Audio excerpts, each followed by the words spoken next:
Le départ a été un peu compliqué. On prévoyait de partir de Brest, on était prêt le 15 février.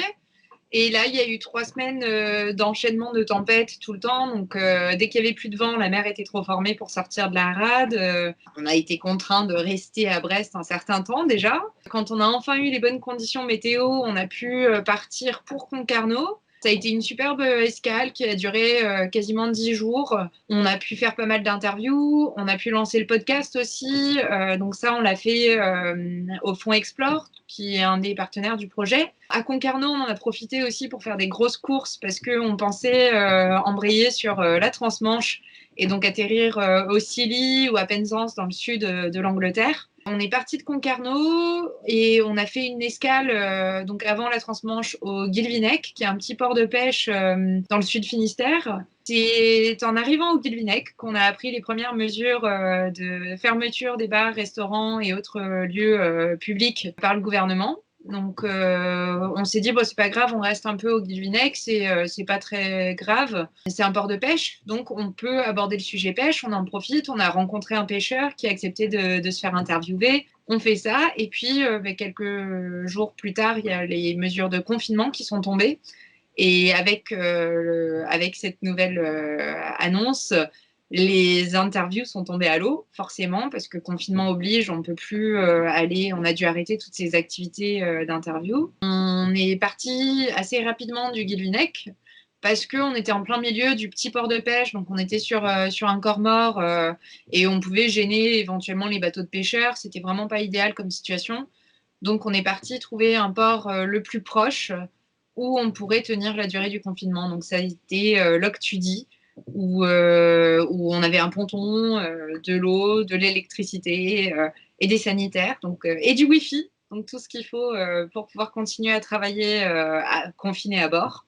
Et donc ça fait maintenant 8 jours qu'on est à Loctudy, où il fait beau dans l'ensemble et on essaie de s'occuper comme on peut.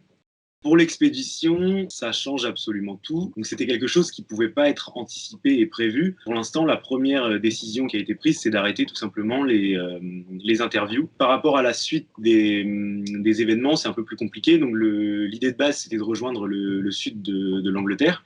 Ça a été annulé dès qu'on a vu que ça commençait à prendre de l'ampleur. Il ne fallait pas prendre le risque de quitter le territoire national. Par rapport à la suite de l'expédition, c'est très difficile à dire parce qu'on n'a pas vraiment d'idée du temps que ça va durer, ni de la suite des événements, par exemple au niveau de la réouverture des frontières. On continue de se lever le matin, pas pour les mêmes choses, c'est-à-dire que le travail qu'on réalisait au départ, il est plus tout à fait le même. Il y a beaucoup de travail sur le bateau, notamment des choses qui n'auraient pas été forcément faites aux îles Scilly. Là, c'est l'occasion de revoir un peu tout ça.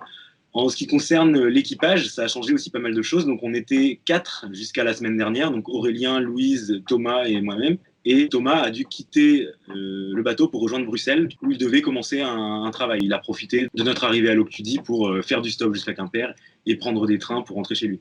Donc, ça fait déjà un gros changement au niveau de l'équipage. Comme on est à Loctudy, on s'est dit on va en profiter pour en apprendre un peu plus sur le littoral qu'il y a ici. On sait que c'est une zone qui fait face à pas mal de risques, submersion et avec l'élévation du niveau de la mer.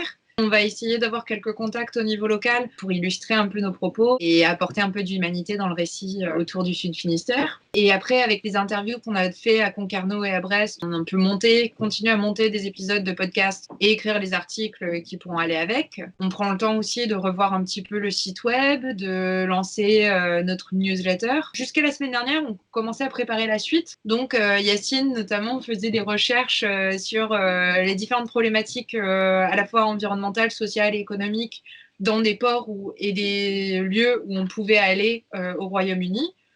On va peut-être réadapter ce travail pour le faire ailleurs. On va voir.